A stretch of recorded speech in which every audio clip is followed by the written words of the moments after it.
Serial वसुधा के आने वाले अपकमिंग ट्रैक में अब सूर भाई साहब की एंट्री हो चुकी है। लेकिन सूर भाई साहब को अच्छे से पता पड़ चुका है देव और वसुधा के रिश्ते का सच, क्योंकि वसुधा ने उनके सामने ही देव को धनी बोल दिया था। लेकिन खुशखबरी की बात तो ये है कि सूर भाई साहब ने वसुधा को एक्सेप्ट कर लिया है बहू के रूप में। लेकिन अब चंद्रिका को मनाना बहुत पेचीदा होने वाला है।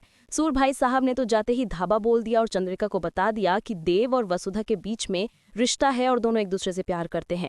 चंद्रिका के तो आंखें फटी की फटी रह गई। उसने हॉल में बैठक जमा ली और सामने ही पूछ लिया देव और वसुधा से कि सूर भाई साहब कह रहे हैं कि तुम दोनों के बीच में रिश्ता है और तुम दोनों एक दूसरे से प्यार करते हो। यहीं पे दोनों ने एक दूसरे को देख के इस बात से इनकार कर दिया। वहीं सूर भाई साहब हैरान रह गए कि ये दोनों कुपूल क्यों नहीं कर रहे हैं कि ये दोनों एक दूसरे से प्यार करते हैं। अभी तो बहुत अच्छा मौका था, लेकिन यहाँ पे भी इन दोनों ने बुरी तरीके से अपनी बैंड बजाने की तैयारी कर दी।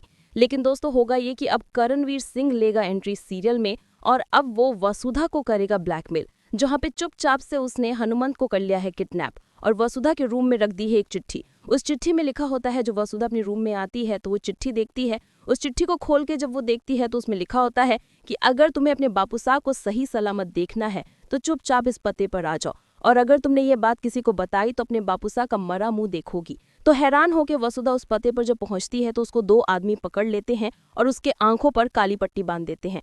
जब उसे सामने ले जाया जाता है तो उसके बापू साहब पट्टियों से और जो है कि बंधे होते हैं, और बंधे होने के बाद उनके मुंह पे पानी फेंका जाता है और करणवीर सामने खड़ा होता है और कहता है कि वसुधा, अगर तुम देव को नहीं छोड़ोगी तो यही तुम्हारे बापू साहब को तुम्हारी आंखों के सामने मार डालूंगा मैं। इस बात से डर के मारे वसुधा बोलती है कि तुम जैसा बोलोगी मैं वैसा करूंगी, लेकिन मेरे बापू साहब को छोड़ दो। अब वसुधा लेगी फिर से ये डिसीजन और कह देगी कि मैं देव से शादी नहीं मानना चाहती और छोड़ना चाहती हूँ देव को। क्या होगा अब आगे देखना मजेदार होगा, इसलिए देखते रहिए वसुधा। वीडियो पसंद आया तो एक लाइक